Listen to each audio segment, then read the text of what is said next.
Voilà. Donc, bonjour, je suis Yann Bonnet du campus cyber. Aujourd'hui, on va vous présenter en fait une initiative qui a été lancée, une initiative communautaire pour partager des informations dans voilà, dans le contexte international qu'on connaît au niveau de l'Ukraine. On a lancé il y a quelques semaines, voilà, cette initiative avec un certain nombre d'acteurs de l'écosystème. Hem, deux mots très rapides sur le contexte international. Alors, je sais pas, là, il y a un retour, si c'est possible d'éteindre le. Il y a le son ici, je sais pas, David, si tu peux. On entend le son. Donc voilà, donc deux mots vis-à-vis du contexte international. Ce qu'on constate, je pense que tous ensemble, c'est que voilà, le numérique dans le conflit qu'on connaît pour l'instant, il n'est pas au cœur du conflit. Voilà, la guerre se mène clairement à travers de l'artillerie, de l'aviation, ce qui fait une situation catastrophique d'un terme, en termes humains. Et on a une pensée hein, pour toutes les victimes et toutes leurs familles. Euh, on a, voilà, il faut quand même noter, on voit pas de choses trop exceptionnelles. J'ai l'impression d'un point de vue cyber. Il faut quand même noter. Je crois que c'était mardi. Une première, une attribution par la Commission européenne via son représentant à la diplomatie dans le cadre de l'attaque de Kassat, 1 heure, je crois, avant le début des conflits. On voit quelques éléments. J'ai vu hier aussi, du côté de l'Italie, ils ont stoppé une attaque, mais voilà, on voit que c'est pas encore très spectaculaire. Il faut rester très vigilant, comme vous le savez tous. Dans le monde cyber, ça peut très vite changer. Et c'est un peu l'objectif de cette initiative, c'est de se donner une capacité collective à mieux partager un certain nombre d'éléments. Et donc, voilà, c'est ce qu'on va vous présenter un peu aujourd'hui. Je tiens vraiment à remercier les différents intervenants, donc David Bizel, Émeric Bois, Capucine de Nomazie, et tous ceux qu'on voit pas aujourd'hui, tous les contributeurs qui n'ont pas compté leur temps depuis quelques semaines pour mettre en place cette initiative. Et voilà, et on appelle et merci à tous les futurs contributeurs dans cette initiative. Euh, Côté campus cyber, c'est vraiment ce type d'initiative, ça correspond complètement à la raison d'être du campus, c'est-à-dire de fédérer les acteurs, de mieux partager certains outils, certaines informations pour être plus forts ensemble. Et c'est pour ça qu'on est voilà, très heureux d'avancer ensemble sur ce sujet. Voilà, peut-être que je laisse la parole, David, pour que tu nous présentes un peu cette initiative. Et encore merci à tous. Merci Yann et bonjour à tous. Donc on a effectivement, lorsque le conflit en Ukraine a démarré, émis cette idée d'initiative de pouvoir fédérer des capacités à l'échelle de différents acteurs cyber en France pour réussir à construire ensemble et mettre à disposition au plus grand nombre des éléments qui seraient intéressants dans le cadre du conflit. Donc, on avait un chemin qui nous était facilité pour mettre ça en place, puisque depuis, presque 1 an maintenant, on a lancé à l'échelle du campus cyber une initiative, on va dire un groupe de travail, dédié sur la threat intel, ayant pour but justement de regrouper tous les gens qui ont envie de construire quelque chose ensemble. On appelle ça un commun et Fabien en parlera par la suite. Et donc du coup, on connaissait tous les acteurs qui avaient dans tous les cas la volonté de faire ça. Là, on avait quelque part une opportunité, un cas d'usage, on va dire, intéressant pour essayer. Un peu en avance de phase, parce qu'on n'a pas fini tous les travaux à l'échelle du groupe de travail Threat Intel, mais on avait là l'occasion, on va dire, d'essayer de faire ensemble, dans le contexte de l'Ukraine, de la production d'informations et de la distribution d'informations. Le but, c'était vraiment, on est sur de l'initiative, on est sur du volontariat, donc ça a vraiment été un appel au public et aux bonnes volontés des entreprises, à dire qui veut prendre un petit peu de temps pour utiliser son énergie et essayer de soit mettre à disposition des informations qu'ils ont déjà, soit le faire, on va dire, dans les jours ou les mois qui suivent, et surtout que ça puisse servir au plus grand nombre.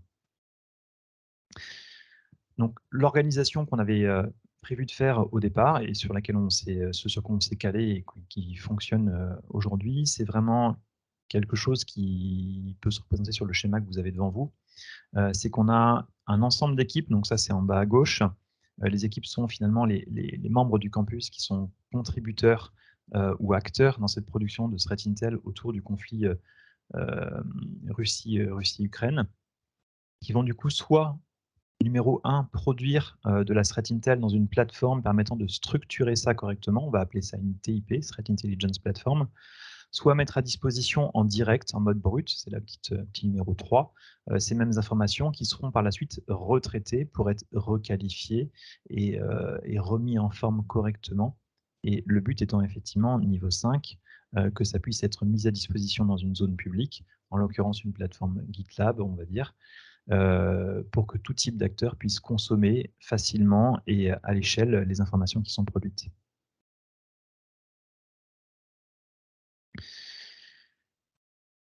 Comme vous l'avez vu sur le slide juste avant, on a donc deux briques technologiques principales, deux composants qui sont importants. Le premier, c'est vraiment celui de la diffusion, qui est vraiment à la fin de cette chaîne. Le but, c'est qu'il y ait un maximum de gens puissent s'appuyer, puissent consommer les informations produites à l'échelle de ce micro-groupe de travail. Donc, c'est sur la plateforme GitLab, c'est dans l'environnement Campus Cyber, donc l'URL coule de soi, on la retrouvera à la fin si vous n'avez pas le temps de la noter. Et au sein de cet environnement GitLab, on va trouver à la fois des rapports et surtout des productions structurées. Le but, c'est de proposer dans un endroit des choses qui sont fiables, sûres et exhaustives par rapport à, je dirais, par rapport à aux marqueurs ou aux réalités technologiques, techniques qui ont été vues, observées dans le cadre du conflit. Donc ça évite globalement à des acteurs, tout type d'entreprise, de plutôt d'aller à la pêche aux informations ou aux IOC, finalement juste de s'appuyer dans un seul et même endroit et d'avoir à disposition un ensemble, en l'occurrence des marqueurs, qui seront précis, détaillés et fiables pour pouvoir être éventuellement opérationnalisés dans leur système et se protéger dans le cadre de potentielles agressions futures. Le deuxième environnement, c'est la plateforme de production, donc la TIP, on en a parlé. Pour ça, on est allé au plus vite. On aurait pu imaginer tout un ensemble de briques techno, toute une stack avec plein de composants. Nous, chez Sequoia, on sait utiliser l'environnement Sequoia, donc on a mis à disposition la plateforme Sequoia, qu'on a du coup transformé et instancié dans un environnement dédié pour le campus. Donc, vous voyez l'URL tip.campuscyber.fr, ça se passe dans la zone campus. Et on a OVH qui nous a mis gracieusement à disposition un environnement Secnum Cloud pour pouvoir porter et instancier cet environnement. Donc, on est vraiment dans une bulle de confiance et au plus haut niveau en termes de stockage et gestion de la donnée sur le territoire France. Et donc, dans cet environnement TIP, ça va nous permettre de produire en mode structuré, consolidé, toute l'information qui va être intéressante pour à la fin être mise à disposition du plus grand nombre. Là, on voit sur un exemple, un rapport du CERT ukrainien une fois intégré et consolidé dans l'environnement. Donc, qu'est-ce qu'on va pouvoir produire dans cet environnement? Eh bien, différentes choses. On a commencé à en évoquer des choses qui vont être assez généralistes, des choses qui vont être plus techniques. On a parlé d'IOC.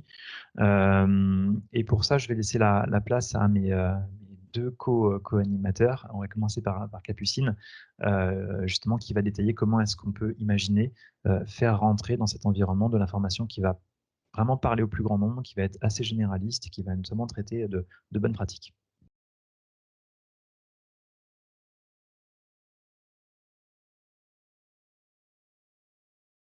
Bonjour à tous. Alors, qu'est-ce qu'on va pouvoir trouver dans ce type de rapport qui a donc un aspect plutôt stratégique? Donc là, ça va plutôt être des grandes recommandations, en fait, sous 3 types d'actions que je ne vais pas forcément détailler dans l'ensemble, toutes détailler avec vous. Mais globalement, un des premiers types d'actions, c'est alors pardon, comment est-ce qu'on passe à la slide suivante? Ce serait donc de réduire sa surface vulnérable. Donc là, par exemple, un exemple d'action, vous allez voir, c'est globalement des actions de bonne hygiène cyber, mais avec une vigilance accrue sur certains points. Donc je pense notamment à la sensibilisation et la vigilance au phishing. Alors oui, ça peut paraître assez standard, mais ça reste un des vecteurs d'entrée les plus massivement utilisés depuis le début du conflit. Donc, je pense notamment au groupe Gamma Raydon, et qui justement a été observé récemment en train d'étendre ses activités sur l'Europe de l'Est, et donc ne plus se concentrer uniquement sur l'Ukraine. Donc ça veut dire des actions de session de sensibilisation, de vigilance sur les mails qui ont une thématique Russie-Ukraine. On a vu des mails notamment de propositions d'aide aux réfugiés qui étaient en fait des mails de phishing. Donc d'autres types d'actions que vous pouvez voir: sécuriser les systèmes exposés sur Internet, les solutions d'accès à distance, réduire le risque d'usurpation de compte en renforçant l'authentification. Un deuxième grand type d'action, ce serait donc de se préparer à se défendre en augmentant donc le niveau, on va dire, du système de supervision de sécurité des événements journalisés, par exemple, en sauvegardant régulièrement hors ligne les données et les applications critiques et tester les procédures de sauvegarde, s'assurer de l'existence d'un dispositif de gestion de crise. Et un troisième grand type d'action, ce serait donc de renforcer sa surveillance. Donc là, je vais rentrer un petit peu plus dans le détail de qu'est-ce que vous pourrez trouver donc, dans le rapport. Une des premières actions, c'est donc d'élargir sa surveillance et le contrôle des threat actors qui ont été identifiés comme actifs dans le conflit. Donc je pense là notamment effectivement à Gamma Raydon et Sandworm. Avoir une idée un peu de leur TTPs, de leurs outils, de leur victimologie. Donc dans ce type de rapport, vous aurez un aspect plutôt stratégique de la façon dont ils fonctionnent, et en fait c'est complété par un aspect plutôt technique que vous verrez dans le cas d'usage d'eux. Un deuxième type donc d'action dans le fait de renforcer sa surveillance, c'est pareil, de renforcer sa détection sur les éléments qui ont été utilisés dans le cadre du conflit. Donc je pense notamment au malware identifié, Whispergate, Hermetic Wiper, Caddy Wiper, et les outils qui y sont associés, donc évidemment des choses comme Cobalt Strike, et surveiller donc les IO6 qui leur sont liés. Et là, encore une fois, c'est quelque chose qui est complété par l'aspect technique. Donc, de manière générale, suivre en fait les différentes sources de threat intel et leurs rapports qui, au-delà des IO6, indiquent en fait les grandes tendances de la menace cyber. Et je passe la parole du coup à Aymeric pour l'aspect du cas d'usage 2. Merci. Je pense que d'un point de vue technique, ça a été très bien dit en introduction. Je pense qu'aujourd'hui, ce qu'on peut dire, c'est que on aurait pu s'attendre à pire d'un point de vue cyber, et on se rend compte qu'aujourd'hui, à part peut-être l'attaque sur Viasat, concrètement, voilà, on n'a pas des choses très évoluées. Mais je pense que c'est important quand même de rester vigilant, puisque voilà, on sait quand même que les Russes, c'est les champions du prépositionnement. Donc voilà, du jour au lendemain, on peut quand même s'attendre à des choses plus problématiques. Donc là, le cas d'usage 2, on va se focaliser sur Hermetic Wiper. Donc Hermetic Wiper, c'est comme son nom l'indique, un wiper qui a été déployé au tout début des offensives terrestres au mois de février, donc à peu près en même temps que ce qui s'est passé sur Viasat. Et l'objectif justement, donc là on a un rapport sur lequel en fait on va associer des règles, des moyens de détection pour justement pouvoir s'en prémunir. Alors voilà, on est sur un wiper, donc c'est plus discutable, puisque une fois que le wiper est présent dans la place, si vous n'avez pas des moyens de détection en amont, c'est un peu trop tard pour les rechercher derrière, parce que de toute façon vous êtes au courant de ce qui se passe. Et donc du coup hermétique, pourquoi? Parce qu'en fait c'est le nom hermétique, ça correspond à la signature digitale du binaire. Et en fait, associé à ce wiper, il y a eu ce qu'E7 a appelé Hermetic Wizard, en fait, des outils qui ont été utilisés pour finalement déployer de manière un peu se latéraliser le wiper dans le SI. Et si on prend l'aspect technique du début, c'est que en fait, on se rend compte que pour le déploiement, il n'y avait rien d'extraordinaire. Ils étaient dans la place depuis un certain temps. Il y a eu des déploiements par GPO, donc ça veut dire qu'ils étaient déjà bien présents sur le SI. Il y a eu l'utilisation de frameworks de type Packet. Voilà, donc il n'y avait rien d'extraordinaire d'un point de vue déploiement. Donc avec de la bonne détection, c'est des choses qu'on peut se prévenir assez facilement. Et du coup, dans le cadre de cette plateforme de capitalisation. Donc l'idée, ça va être, nous, de notre point de vue, on a un rapport qui n'est pas un rapport technique, mais plutôt un rapport contextuel, et on va lui associer un indicateur, en l'occurrence ici une règle Yara, qui va permettre justement de pouvoir détecter, éventuellement bloquer, si on en a la capacité, ce malware-là. Donc l'idée de la règle Yara, c'est de permettre de disposer d'indicateurs qui soient un peu un peu moins ciblés finalement que juste du hash, du condensat pur, qui peut être amené à changer assez facilement. Et l'idée d'Yara, c'est qu'aujourd'hui, Yara, on peut considérer que c'est un peu un standard. Je ne vais peut-être pas rentrer dans tous les détails, je pense que vous savez un peu tout ce qu'est Yara, mais l'idée de fond, c'est qu'on va être en capacité, à partir d'un échantillon, de pouvoir générer une signature à partir de chaînes de caractères, à partir de suites hexadécimales qui vont correspondre à des portions de code, pour pouvoir le détecter. Donc ensuite, l'utilisation de la règle de la signature Yara, elle va être multiple. Elle va être utilisée dans certains cas par des chercheurs pour aller chercher d'autres échantillons, pour aller classifier des malwares. Elle va être utilisée pour la recherche de compromission. Elle va être utilisée, là en l'occurrence, essentiellement pour la détection, c'est ce qui nous intéresse ici. Et du coup, en fonction des cas d'usage, ce qui est important aussi, c'est que faire une règle, c'est bien, mais derrière, s'assurer qu'elle est pertinente, c'est mieux. Autant sur la recherche de compromission, c'est moins gênant, parce que si vous avez du faux positif, vous pouvez le gérer derrière.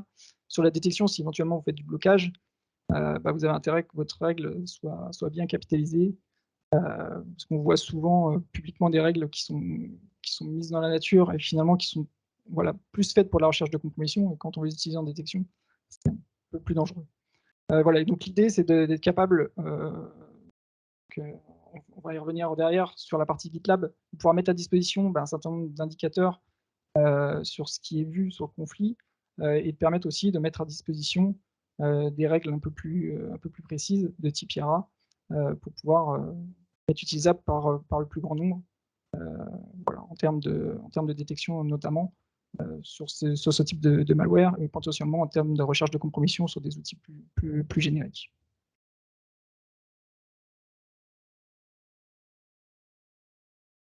Merci Émeric. Donc on l'a vu, le but de cet environnement et à travers lui cette initiative, c'est vraiment de consolider et de capitaliser de l'information multifacette. Que ce soit des bonnes pratiques, comme ce que par exemple Webstone peut faire, que ce soit des indicateurs particulièrement techniques avec de la règle Yara à l'intérieur, comme ce que Arfang peut faire.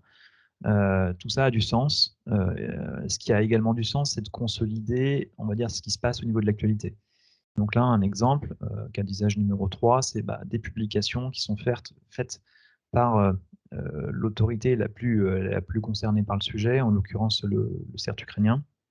Donc là, on a un exemple d'illustration de ce qui est publié sur le site du CERT ukrainien, traduit en français. Enfin, je l'ai fait traduire en français par Google, histoire que ce soit lisible par vous. Sinon, l'ukrainien, je pense que pas grand monde dans la salle n'arrive à le lire.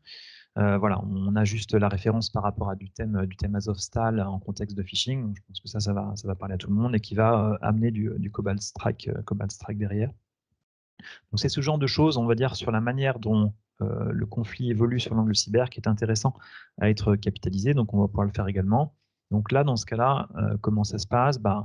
L'entreprise ou le membre, on va dire, qui veut capitaliser cette partie d'actualité, va rentrer dans la TIP et dire je veux m'appuyer sur tel blog post ou tel fichier que j'ai à disposition. L'environnement fait son job, on va le voir tout à l'heure d'un point de vue démo. Il vient extraire, on va dire, ce qu'il comprend de ce rapport ou du blog post, proposer des traductions en termes d'objets automatiques. Et du coup, ça devient in fine des choses qui sont consolidées une fois que l'analyste a donné son point de vue en disant ça je retiens et éventuellement ça je jette. L'avantage, c'est qu'on va pouvoir à ce moment-là mettre en relief l'actualité avec l'existant. À chaque fois, l'idée c'est de se dire là je rajoute, on va dire, une couche d'actualité, mais cette actualité, on va dire que le CERT-UA me décrit à un instant T, en quoi, on va dire, elle reflète des choses que je connais déjà. Donc là, typiquement, sur cet exemple-là, on va dire une publication du CERT ukrainien, on voit que ça correspond à un ensemble d'objets de threat intelligence. Donc on voit, si vous êtes familier avec les icônes sticks, on va voir des codes malveillants, on va voir des TTP, on va voir des indicateurs. Mais ce qui est intéressant, c'est que sur la partie droite, on voit également qu'il y a d'autres sources qui ont parlé déjà de ces objets-là. Donc là, en l'occurrence, forcément, comme la base, elle a été nourrie au départ par du Sequoia, on voit beaucoup de références à du Sequoia. Ce qui est intéressant, c'est que ça va faire apparaître que voilà, il y a certaines choses, en l'occurrence, on voit pas mal d'adresses IP mentionnées par le CERT ukrainien qui délivrent du Cobalt Strike, qui ont été identifiées par des trackers préalablement, qui ont confirmé qu'effectivement, sur cette adresse IP-là, il y avait bien du Cobalt Strike ou d'autres codes malveillants qui étaient connus. Alors, hop, c'est le moment où on va sortir des slides pour basculer justement sur un environnement de démo. Donc, je vais croiser les doigts pour que tout se passe bien.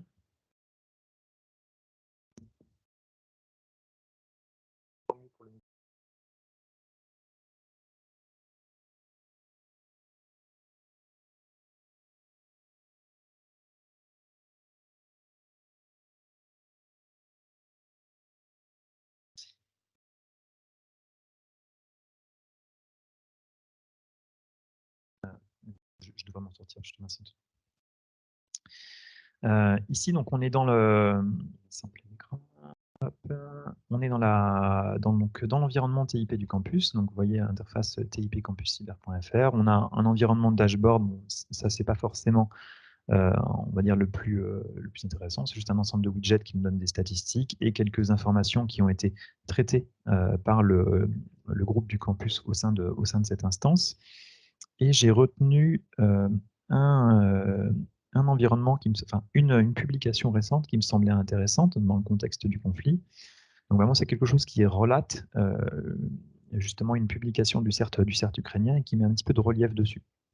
Donc dans ce contexte-là, on va tester justement l'environnement d'intégration. Donc je retiens cette URL-là. Et dans l'environnement, on va dire, de production de Threat Intel, je vais aller voir la capacité à créer une production de Threat Intel. Donc, je vais lui proposer d'intégrer l'URL de ce blog post. Donc, ça mouline. Donc, maintenant, l'outil fait son job. Il va aller récupérer les informations sur le site en question, comprendre, on va dire, ce qu'il arrive à comprendre, et à la fin, mettre à disposition ces informations à l'analyste. Donc, ça va mettre quelques secondes. Voilà. Et ici, on a la vue de ce même rapport. Donc, à titre d'exemple, si je reviens à ce niveau-là, voilà, ça commence par "This article covers the original research", machin. Et ici, on devrait avoir l'équivalent, "This article covers the original research". Et au moment où on va avoir de l'interprétation du texte, chaque fois que vous avez quelque chose qui est souligné, donc là, par exemple, on voit UAC 0056, ça veut dire que cet objet-là, il est déjà connu dans la base de connaissances. C'est normal, à chaque fois, on cherche à consolider et à capitaliser par rapport à un existant. Donc, si des objets sont déjà connus, là, en l'occurrence, un threat actor qui existe déjà, bien, l'outil va nous dire, OK, je connais ce truc-là, je peux t'en dire des choses. Et le but, c'est que chaque fois qu'on a cette consolidation de l'actualité, eh bien, on va comme ça retenir ce qui nous intéresse et compléter avec des informations complémentaires qui peuvent être intéressantes. Là, je vois en l'occurrence que j'ai à ce niveau-là un indicateur, visiblement un indicateur, XXPS, donc au format protégé mentionné par l'éditeur du blog post, et qui, quand je lis le détail du blog post, va m'indiquer qu'en fait, il s'agit d'une opération de phishing qui va chercher effectivement derrière à distribuer du Cobalt Strike et du Greenplant. Donc, ce que je vais faire dans cet aspect-là, c'est que je vais définir que ça devient un indicateur. Cet indicateur, on est sur une activité de phishing, donc a priori, on va dire on est sur un stade de delivery.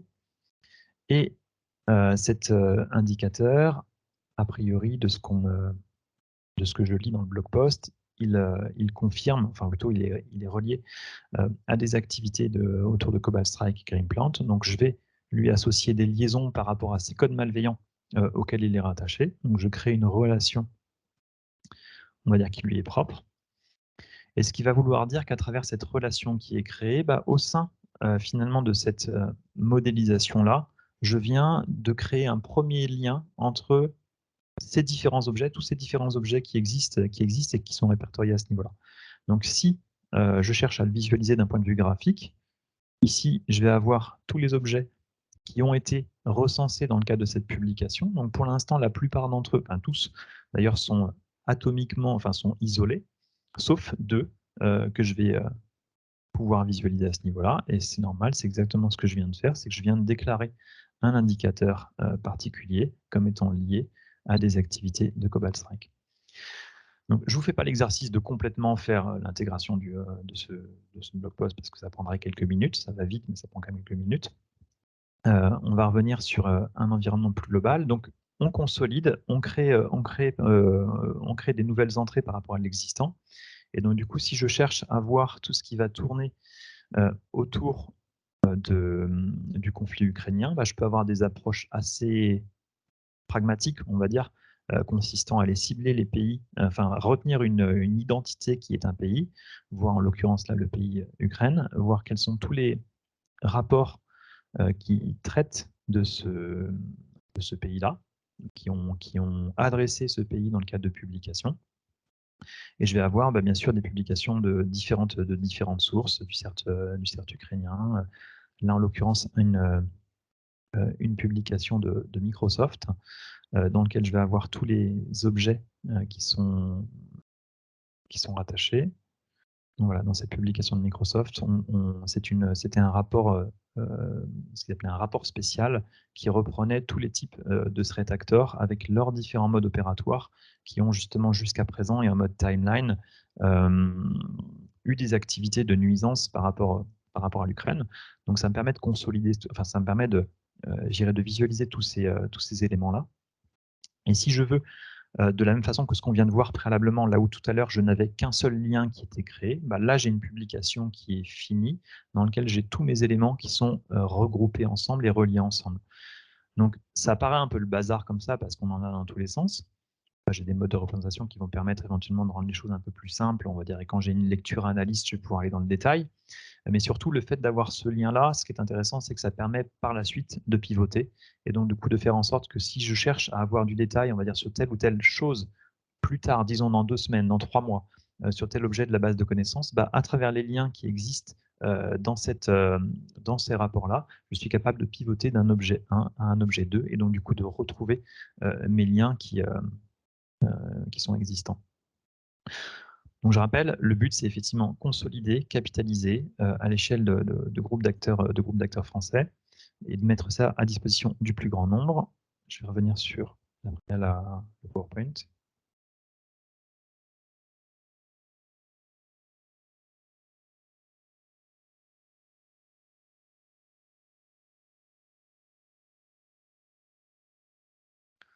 Donc, en fin des fins, on va dire là, on a fait une petite démo sur la partie production du contenu. Mais la production du contenu, ça ne concerne que les acteurs, on va dire, qui sont à l'aise sur la partie modélisation et tous les enjeux de la threat intel. Par contre, à la fin, ce qu'on veut, c'est effectivement de mettre à disposition de l'information au plus grand nombre, donc aux sociétés qui n'ont pas forcément les compétences, les moyens, les outils autour de ce sujet un peu complexe que peut être considéré comme la threat intel, mais de bien mettre à disposition des choses simples. Donc, on a utilisé GitLab pour ça. On propose 3 répertoires, donc des données techniques consolidées, des rapports sur la menace et un ensemble de zones un peu brutes, toutes les données techniques. Pour faire simple, si je regarde justement le premier, données techniques consolidées, bah, je vais avoir à l'intérieur tout ce qui va être retenu par ce groupe campus comme étant des indicateurs de référence que j'estime être fiables. Donc à l'échelle de la communauté, justement, on identifie ce qui est le plus intéressant et on voit qu'à ce niveau-là, on va avoir, c'est pour ça que j'ai pris celui-là, l'illustration de celui qu'on a pointé du doigt tout à l'heure. Et on va avoir tous les indicateurs autour du conflit qui sont jugés les plus pertinents. Donc, si une entreprise française veut se protéger par rapport au risque du conflit, idéalement, elle a juste entre guillemets, à consommer, on va dire, cette base de connaissances-là et la mettre en action dans ces outils de type, par exemple, firewall ou proxy. Autre illustration, pas tant sur la partie données techniques, mais sur la partie rapport. Là, le but, c'est pareil, c'est de retenir les rapports que le groupe qui travaille dans le campus sur cette initiative Ukraine juge les plus intéressants pour justement synthétiser ce qui s'est passé dans le cadre du conflit. Donc, on voit quelques rapports qui sont présents à ce niveau-là. Il faut qu'on l'enrichisse avec d'autres. Et on va voir notamment la publication de Wavestone qui liste des bonnes pratiques que toute entreprise, on va dire, va pouvoir facilement mettre en place. Et Pour terminer, on rappelle cette synthèse sur ce qu'on a mis en place. C'est vraiment une approche, une initiative partant d'un groupe existant qui cherche à faire, on va dire, quelque chose de plus ambitieux. Mais là, c'est vraiment un terrain d'expérimentation. On utilise cette zone de conflit nous ayant permis de lancer un peu en avance de phase le test d'une base commune. Pour ça, on a dû mettre en place effectivement des choix d'outillage qui sont ce qu'ils sont, mais ça permet effectivement de lancer la démarche et d'expérimenter pour produire ensemble et distribuer au plus grand nombre. Et sur les enjeux de distribution, justement, le but, c'est de s'appuyer sur une plateforme, en l'occurrence GitLab. Donc tout le monde, on va dire, va pouvoir utiliser cette adresse-là pour aller consommer de l'information, soit de type technique, soit de type généraliste, pour savoir précisément ce qui se passe dans le contexte du conflit.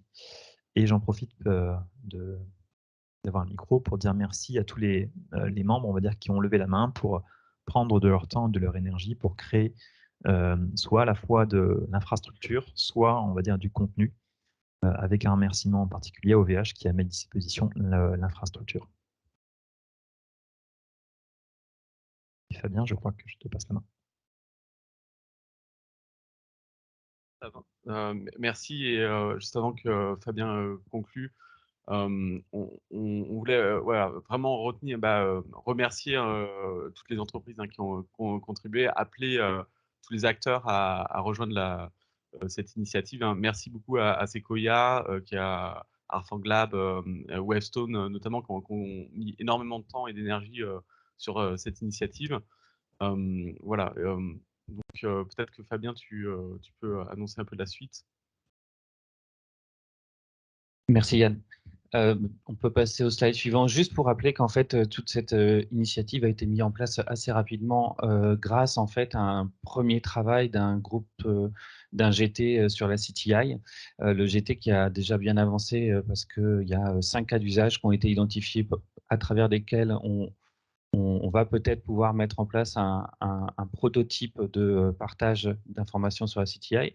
Donc, on voit que le campus en fait remplit un peu cet objectif de mettre autour de la table les acteurs de l'écosystème français sur certains sujets. Donc, on le fait sur l'IA, on le fait en ce moment aussi sur les cryptoactifs où on va sortir un premier catalogue d'attaques qu'on est en train de consolider. On le fait sur la formation.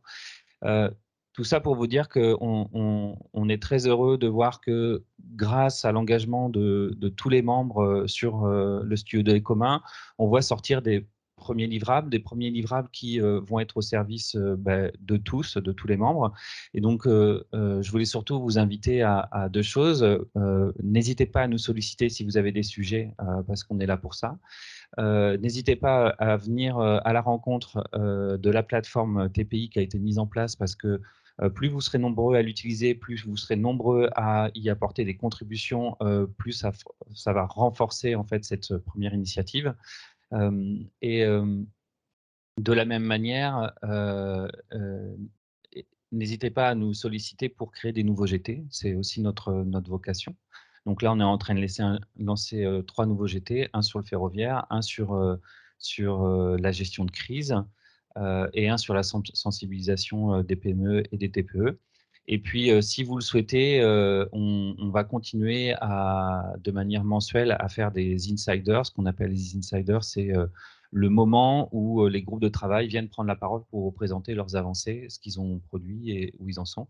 Le prochain Insider aura lieu, alors peut-être qu'on va le faire au FIC, on verra, et ce sera sur la sortie du premier catalogue d'attaques sur les cryptoactifs qu'on est en train de consolider en ce moment. Alors peut-être, je ne sais pas s'il y a des questions, je peux regarder. Si jamais vous avez des questions dans la salle d'ailleurs, avant de commencer. Ouais.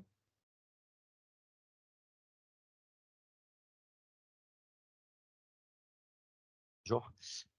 Du coup, je me demandais, donc tous les acteurs du campus cyber vont avoir accès à l'ATIP et à GitLab. En fait, j'ai pas mal de questions. Et du coup, tout le monde peut contribuer et créer de la data. Qui va qualifier? Et est-ce qu'on peut se connecter du coup sur le feed directement sur l'ATIP? En fait, j'ai pas mal de questions techniques.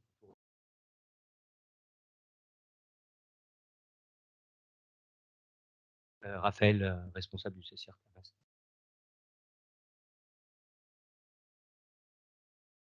Fabien. Je vais m'y coller, je suis pas sûr si je vais réussir à répondre à tout. Donc pour l'instant, pour le GitLab, il est ouvert à tous.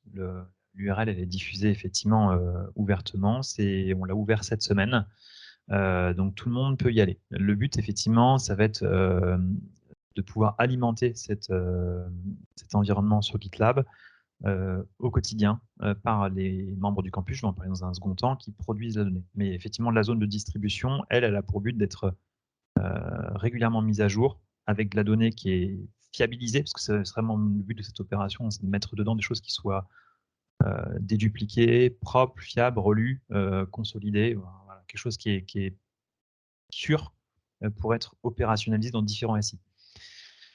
Donc ça, c'est pour tout le monde. Sur la partie production de la CTI, donc au sein de la TIP, là, c'est un groupe fermé parce qu'effectivement, on va pas, enfin, c'est pas ouvert à tous. Il faut qu'effectivement on donne des droits à des personnes, donc du coup des entreprises, on va dire, qui vont rentrer à l'intérieur.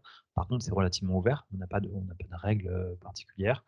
Le but, c'est juste des gens qui vont lever la main. Et après, par contre, de pouvoir les former. C'est vraiment avant de pouvoir si on ne forme pas, on risque de se retrouver à la fin de la chaîne à avoir des publications qui vont être erronées. Donc, c'est pas ce qu'on veut, bien sûr. Donc, pour être serein qu'à l'échelle d'un groupe de travail, tout le monde puisse fonctionner avec un minimum de connaissances sur la méthodologie, la manière de faire, on va dire comment comprendre les fonctionnalités essentielles de la solution, il y a un minimum de formation à avoir. Typiquement, aujourd'hui, on va lancer la première session de formation à l'échelle de quelques membres du campus qui, justement, ont joint l'initiative. Donc ça, comme l'a dit Fabien, par contre, c'est très ouvert. Il suffit de lever la main, on en discute. Si vous voulez en être, il n'y a pas de souci. Et s'il y avait d'autres questions, je les ai oubliées.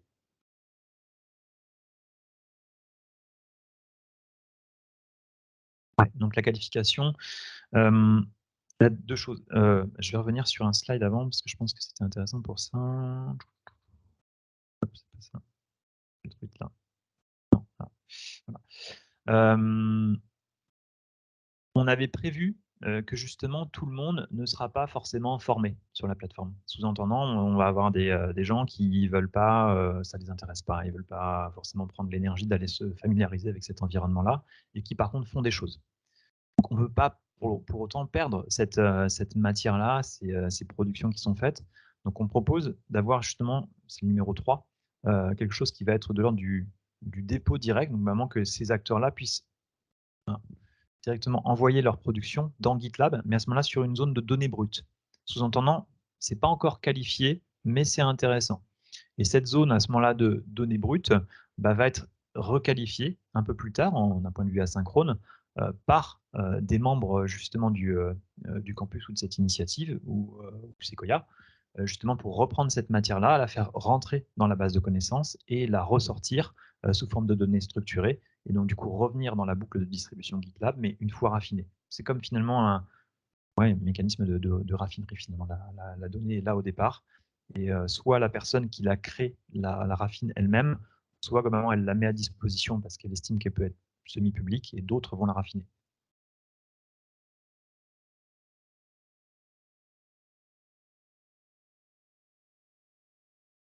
Ouais, je pense qu'il va falloir, s'il y a les trucs de visio et l'enregistrement, je pense qu'il va falloir parler fort.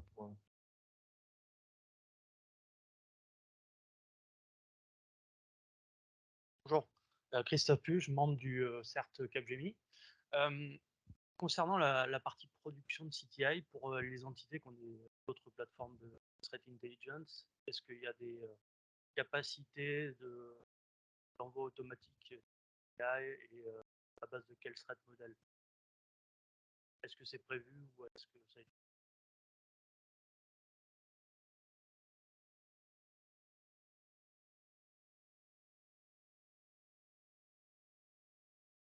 Si.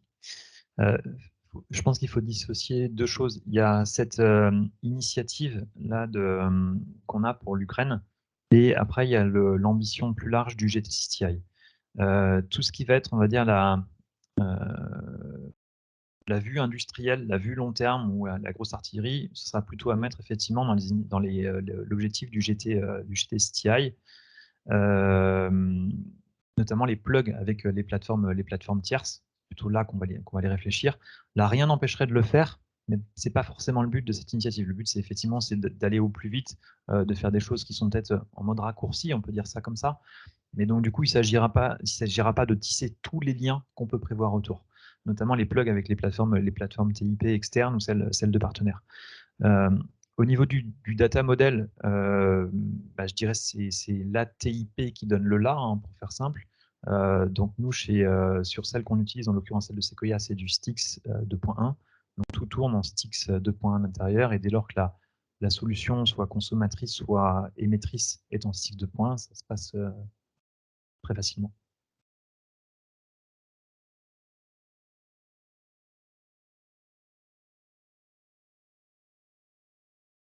Il y a d'autres questions? Ou je ne sais pas s'il y a des trucs à distance, comment ça se passe? Je te redonne la main, Yann. Pas de questions, bah, écoutez, merci à tous. Bah, comme le disait Fabien, on organisera régulièrement voilà, des événements de ce type. Et encore un énorme merci, hein, pour tous les contributeurs. Je pense que c'est un peu un test qu'on fait là. Et voilà, et je pense que ça a tout son sens. On voit de mieux partager, de mieux pour être plus fort ensemble. Et c'est vraiment ce qu'on essaie de faire au travers du campus. Donc, merci et puis à bientôt. Voilà. Bonne journée.